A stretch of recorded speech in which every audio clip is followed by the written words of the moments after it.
El burro viejo y los zorros. Un campesino había ido a recoger sus cosechas lejos de casa, llevando 12 burros con sus aparejos completos, en los que se incluían sogas nuevas de cuero. Una vez culminada la faena, el hombre emprendió el regreso a casa ya casi al atardecer. Caía una lluviecita persistente y los astos que llevaban una pesada carga empezaron a cansarse. Para su buena suerte, llegaron hasta una gran cueva rodeada de bastante pasto verde llamada Mamamachí. Allí decidieron pernoctar. Descargó colocando ordenadamente los aparejos y la carga, sobre todo las sogas nuevas, botando a los burros para que vayan comiendo durante la noche. Y vencido por el cansancio, se durmió profundamente. Se levantó muy temprano, agrupó a los burros para cargar, dándose con la ingrata sorpresa de que todas las sogas habían desaparecido. Desesperado buscó por todos lados, ni un rastro, ni una huella. La lluvia menuda lo había borrado todo.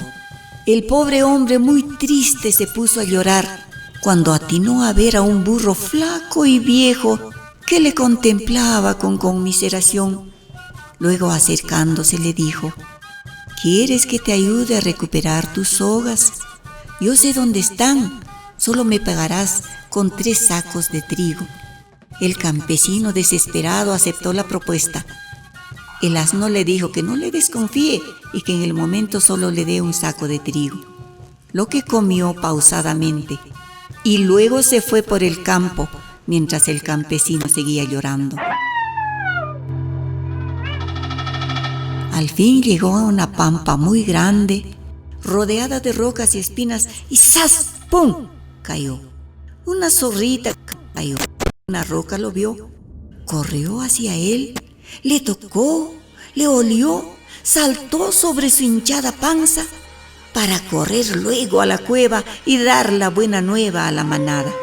Felices los zorros salieron al ver al burro finado.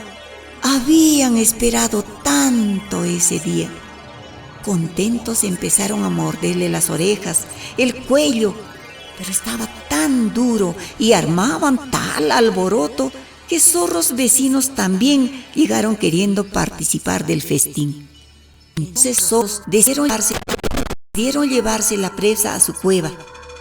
Lo jalaron de sus patas y no podían moverlo. Intentaron por todos los lados y nada. Fue cuando alguien trajo una soga. Tampoco pudieron arrastrarlo. El zorro mayor ordenó que traigan más sogas. Con ellas lo amarraron de las patas, del cuello, las orejas, el rabo, y solo pudieron moverlo un poco. Entonces la vieja zorra, que era una autoridad del clan, ordenó que traigan las 12 sogas nuevas que le habían robado anoche al campesino tonto, y soltó una ladina carcajada. Ataron al burro por todas partes y, amarrándose a la cintura, otros a los hombros, otros a las manos, y entre cánticos triunfales empezaron a tirar del burro con mayor facilidad. Él, que todo lo había planeado, abrió ligeramente un ojo para ver dónde ya estaban. En eso la zorrita, que desde un principio lo observaba, se percató del hecho y gritó: ¡Está vivo! ¡Abrió un ojo! ¡Está vivo! Nadie le hizo caso.